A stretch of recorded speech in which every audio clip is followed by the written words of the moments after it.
Cuando hablamos de la relación refinada y la cala del cabello, es important entender que el problema no es solo estético ni inmediato, sino profundamente biológico. El consumo excesivo de azúcar presentan refrescos dulces, pan blanco, posters, cereals comerciales y muchos productos light provoca una serie de reacciones internas que afectan directamente al folículo piloso, aunque muchas personas no lo notan hasta después. El cabello es un tejido sensible a los cambios hormonales, metabólicos y inflamatorios, while azúcar interfiere en los tres. Cada vez que se ingiere una gran cantidad de azúcar, el cuerpo responde liberando insulina para controlar el aumento de glucosa en sangre. Cuando esto ocurre de forma repetida durante años, se genera resistencia a la insulina. Este estado no solo está relacionado con aumento de peso o diabetes, sino también con inflamación crónica de bajo grado. Esa inflamación afecta los vasos sanguíneos pequeños que nutren el cuero cabelludo reduciendo el flujo de oxígeno y nutrientes hacia la raíz del cabello. Un folículo malnutrido entra antes en fase de reposo y produce cabellos más finos débiles y con menor ciclo de vida. Además, los picos frecuentes de insulina estimulan la producción de andrógenos y hormonas que en personas genéticamente predispuestas aceleran la miniaturización del folículo. Con el tiempo, el cabello se vuelve más delgado hasta que deja de crecer de forma visible. Es preciso es lento y silencioso, por eso muchas personas no relacionan su alimentación con la pérdida de cabello hasta que el daño es evidente. El azúcar también agota nutrientes esenciales. Para metabolizarla, el cuerpo utiliza vitaminas del complejo B, zinc y magnesio, todos fundamentales para la salud capilar. Cuando la dieta es rica en azúcar y pobre en alimentos reales, se produce un déficit funcional aunque la persona coma suficiente cantidad de comida. El cuerpo no recibe los micronutrientes necesarios para mantener un crecimiento capilar fuerte y estable. El resultado es un cabello opaco, frágil y con mayor tendencia a caerse al penarse o lavarse. Otro punto clave es el impacto del azúcar en el colágeno. El exceso de glucosa provoca glicosía, un proceso que endurece las fibras de colágeno y elastina. El cuero cabelludo, al perder elasticidad, se vuelve menos flexible y menos eficiente para sostener folículos saludables. Un cuero cabelludo rígido es un entorno pobre para el crecimiento del cabello a largo plazo. Reducir el azúcar no significa eliminar todo lo dulce, sino priorizar fuentes naturales como frutas enteras y evitar los productos procesados. Al hacerlo se estabiliza la insulina, se reduce la inflamación y se mejora la circulación sanguínea del cuero cabelludo. Con el tiempo, esto crea un entorno más favorable para que el cabello se mantenga fuerte, grueso y con ciclos de crecimiento más largos.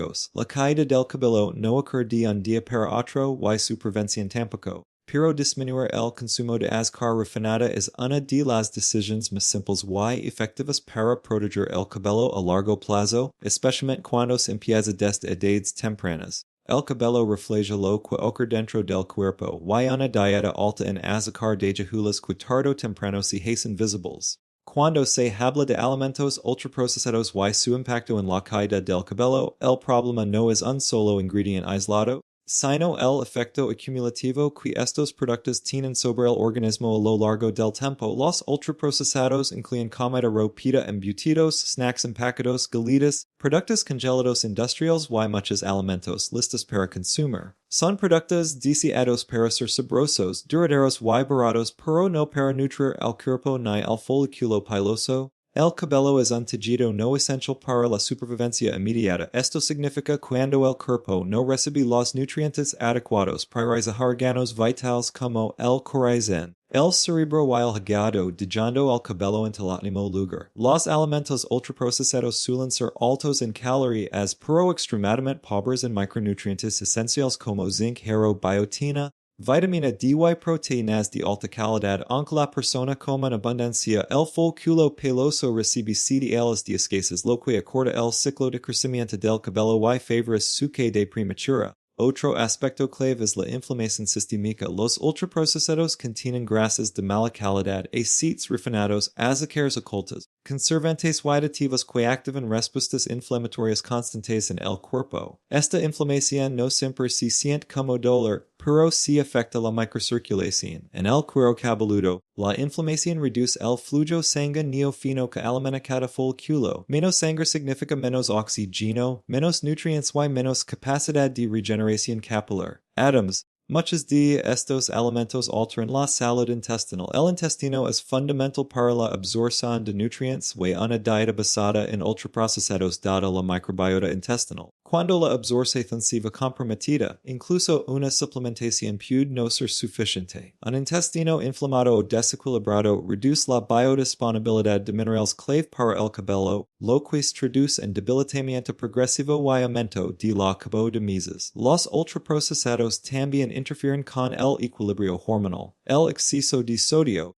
grasas trans y aditivos puede alterar los niveles de cortisol, la hormona del estrés. Un cortisol elevado de forma crónica empuja al cabello hacia la fase de reposo, un fenómeno conocido como efluvio telgino. Muchas personas notan que su cabello se echa más en épocas de estrés, sin darse cuenta de que su alimentación está amplificando ese efecto. A nivel estructural, una dieta rica en productos industriales favorece la oxidación celular. El estrés oxidativo de las células del folículo y acelera su envejecimiento. Esto no solo provoca queda, sino que hace que el cabello nuevo crezca más fino y frágil que antes. Con el tiempo, el volumen general disminuye y la densidad capilar se pierde de manera gradual. Reducir los ultraprocesados y priorizar alimentos reales como verduras, frutas, proteínas de calidad, legumbres y grasas saludables no es una solución inmediata, pero sí una estrategia fundamental a largo plazo. Cuando el cuerpo recibe nutrientes reales, la inflamación baja, la circulación mejora y el folículo recupera un entorno más estable. El cabello no se regenera de la noche a la mañana, pero responde con el tiempo a una nutrición adecuada. La calidad del cabello refleja la calidad de la alimentación. Y los ultraprocesados dejan una huella profunda que muchas veces se manifiesta primero en el cuero cabelludo. Cuando se habla de grasas trans y aceites refinados,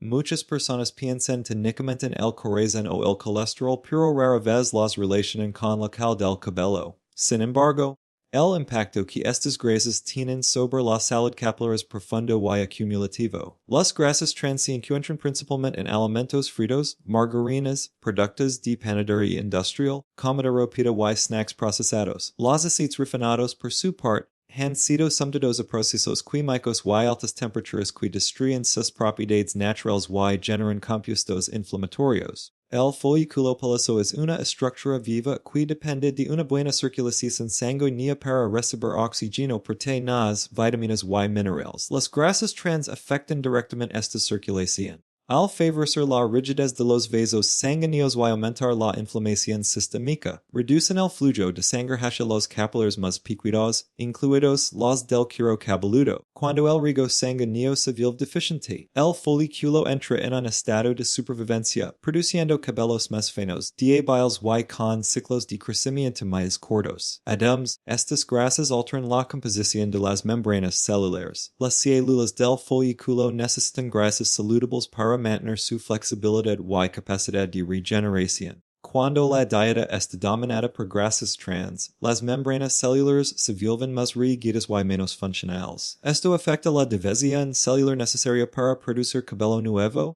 ralentizando el crecimiento y debilitando la estructura del pelo desde la raíz. Otro punto crítico es la inflamación del cuero cabelludo. Las grasas trans activan procesos inflamatorios silenciosos que no siempre se manifiestan como enrojecimiento o picazón, pero que dañan progresivamente el entorno folicular.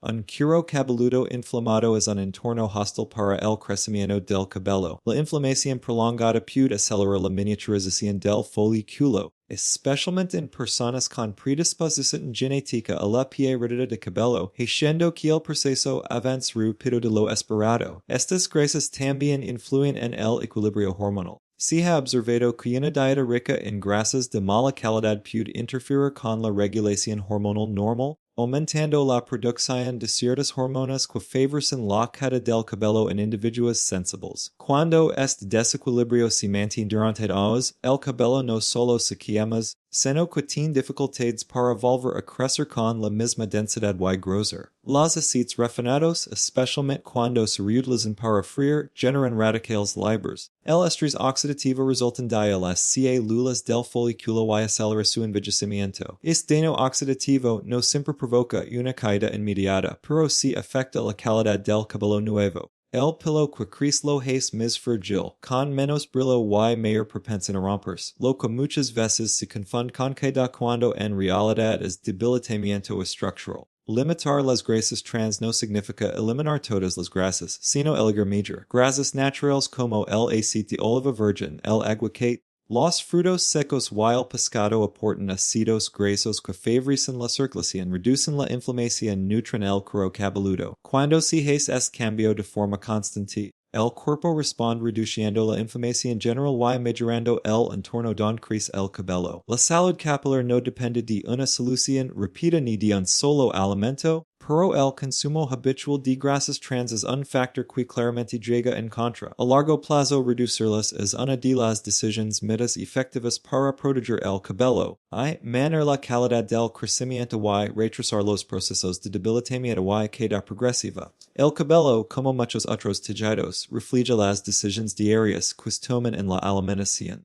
El consumo de alcohol suele verse como algo social, ocasional o incluso inofensivo, pero cuando se analiza su impacto en la salud del cabello, la historia cambia por completo. El alcohol no acta sobre el folículo piloso de una sola forma, sino a través de múltiples mecanismos que, con el tiempo, crean un entorno poco favorable para el crecimiento capilar.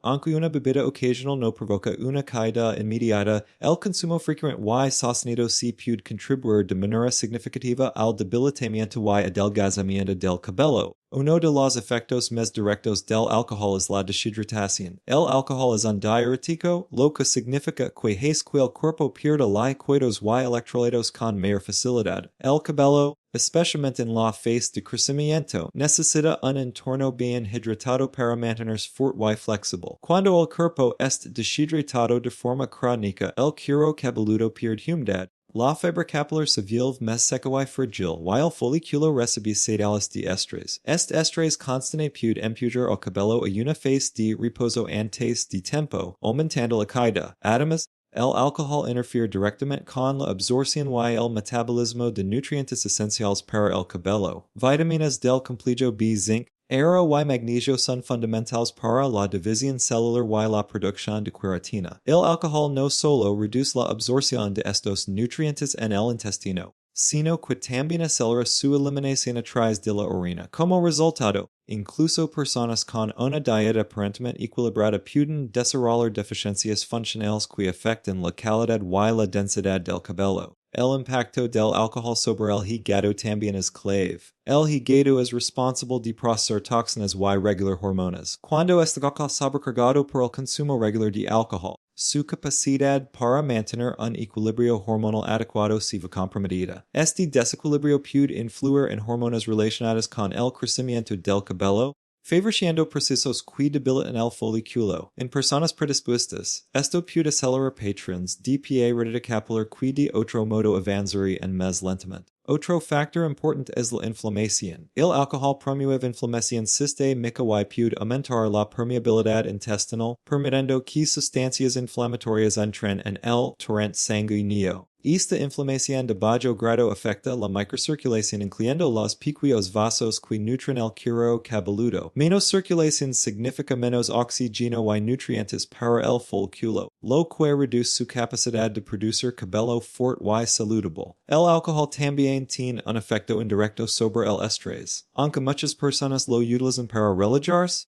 en realidad puede aumentar los niveles de cortisol después de su consumo. El cortisol elevado de forma repetida es estrechamente relacionado con el efluvio telgino, una condición en la que grandes cantidades de cabello entran en fase de reposo y se quedan semanas o meses después. Este tipo de caída suele ser difusa y alarmante, y muchas veces no se relaciona con el alcohol porque el efecto no es inmediato. Reducir el consumo de alcohol no significa eliminarlo por completo, sino ser consciente de su impacto acumulativo. Al disminuir la frecuencia y la cantidad el cuerpo puede rehidratarse mejor, recupera niveles adecuados de nutrientes y reducir la inflamación. Con el tiempo, el cuero cabeludo se vuelve un entorno más estable y favorable para el crecimiento capilar. El cabello no responde a decisiones aisladas, sino a hábitos sostenidos. El alcohol, cuando se convierte en un hábito regular, deja una huella silenciosa que muchas veces se manifiesta primero en la calidad del cabello. Proteger la salud capilar implica entender que lo que se consume hoy puede reflejarse en el espejo meses o incluso en los después. Las dietas extremas y muy bajas en calorías suelen promocionarse como soluciones rápidas para perder peso, mejorar la apariencia o reiniciar el cuerpo, pero desde el punto de vista de la salud capilar, representan uno de los factores más comunes y subestimados de caída del cabello. El problema no es la intención de comer mejor o bajar de peso, sino la velocidad y la restricción con la que se hace.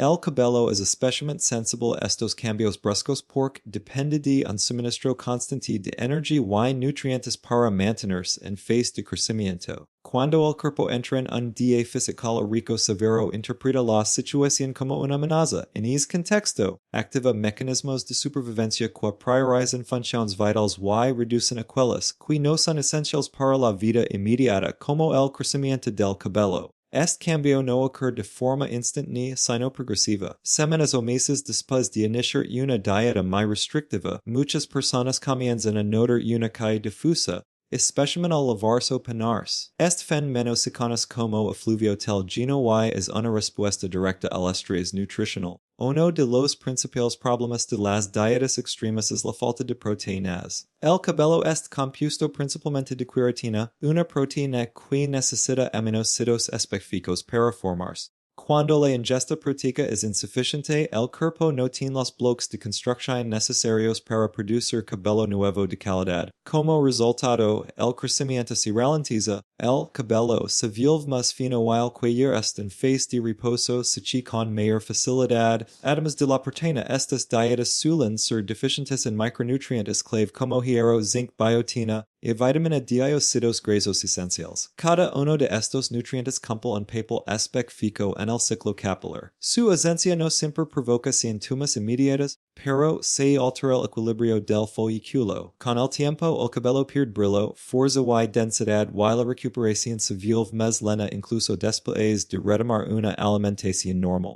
El impacto hormonal también es significativo. La restricción calórica severa eleva los niveles de cortisol, la hormona del estrés. Un cortisol alto de forma prolongada envía señales al folículo para abandonar la fase de crecimiento y entrar en reposo. Esto explica por qué muchas personas experimentan una caída intensa después de dietas estrictas, incluso cuando ya han dejado de hacerlas. El cuerpo necesita tiempo para recuperar la estabilidad hormonal, y el cabello suele ser uno de los últimos tejidos en normalizarse. Otro aspecto poco considerado es la relación entre estas dietas y la salud del cuero cabeludo. La falta de grasas saludables reduce la producción de sebo, lo que puede llevar a sequedad, descamación y un entorno menos favorable para el crecimiento capilar. Un cuero cabeludo malnutrido no sostiene adecuadamente el folículo, lo que agrava la caída. Es importante entender que el cabello responde a la consistencia, no a soluciones rápidas. Perder peso de forma gradual manteniendo una ingesta adecuada de calorías y nutrientes es mucho más beneficioso para la salud capilar a largo plazo. Cuando el cuerpo recibe lo que necesita, el folículo puede mantenerse activo y producir cabello fuerte y resistente. La caída del cabello asociada a dietas extremas no siempre es permanente, pero su recuperación requiere paciencia y cambios sostenidos. El cabello es un reflejo del equilibrio interno, y cualquier estrategia que sacrifique la nutrición por resultados rápidos termina dejando consecuencias visibles. Cuidar el cabello implica respetar los ritmos del cuerpo y entender que la verdadera salud comienza desde dentro. El consumo excesivo de sal es un factor que rara vez se menciona cuando se habla de caída del cabello, pero su impacto, aunque es más sutil, puede ser significativo a largo plazo. La sal está presente no solo en el salero sino en una gran cantidad de alimentos procesados, conservas, embutidos, salsas y comidas preparadas. El problema no es la sal en sí, que el cuerpo necesita en cantidades moderadas, sino el exceso constante que altera varios sistemas esenciales para la salud capilar. Uno de los primeros efectos del exceso de sodio es la deshidratación. Cuando se consume demasiada sal, el cuerpo necesita utilizar más agua para mantener el equilibrio de líquidos. Esto puede llevar a una deshidratación crónica leve, incluso en personas que beben agua con regularidad. El cuero cabelludo, al igual que la piel, es más sensible a los cambios en hidratación. Un entorno deshidratado reduce la elasticidad de la piel del cabelludo y debilita la raíz del cabello, haciendo que se caiga con mayor facilidad. La circulación sanguínea también se ve afectada. El consumo elevado de sal puede contribuir a la rigidez de los vasos sanguíneos y a una peor microcirculación. El cuero cabelludo depende de una red de capilares muy finos para llevar oxígeno y nutrientes a cada folículo. Cuando esta circulación se vuelve menos eficiente, el folículo recibe menos soporte metabólico. Con el tiempo, esto se traduce en un crecimiento más lento, cabellos más finos y una mayor proporción de folículos en fase de reposo. Otro aspecto importante es el impacto del sodio en el equilibrio de minerales. Un exceso de sal puede interferir con la absorción y el uso adecuado de minerales clave como el potasio, el magnesio y el calcio. Estos minerales participan en funciones celulares esenciales, incluida la contracción de los vasos sanguíneos y la serialización celular del folículo piloso.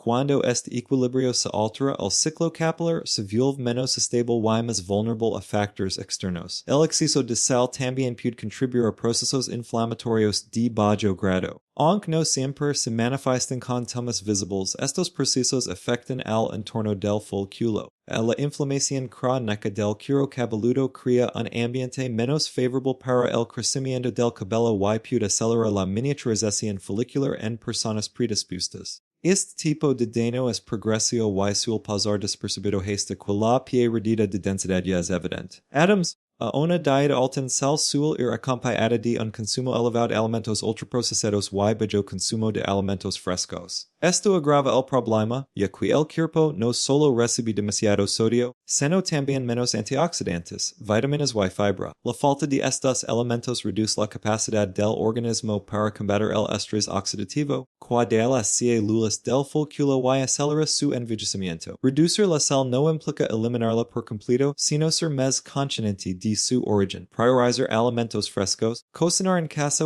y usar hierbas y especias como alternativa ayuda a mantener un equilibrio saludable. Cuando el consumo de sodio se normaliza, el cuerpo mejora su hidratación. La circulación se vuelve más eficiente y el cuero cabelludo recupera condiciones más favorables para sostener el crecimiento capilar. La salud del cabello depende de detalles que muchas veces se subestiman. El exceso de sal no causa causa inmediata, pero deja una huella cumulativa que afecta la calidad del crecimiento con el tiempo. Proteger el cabello implica entender que incluso los cotidianos pueden influir profundamente en su fortaleza y densidad a largo plazo.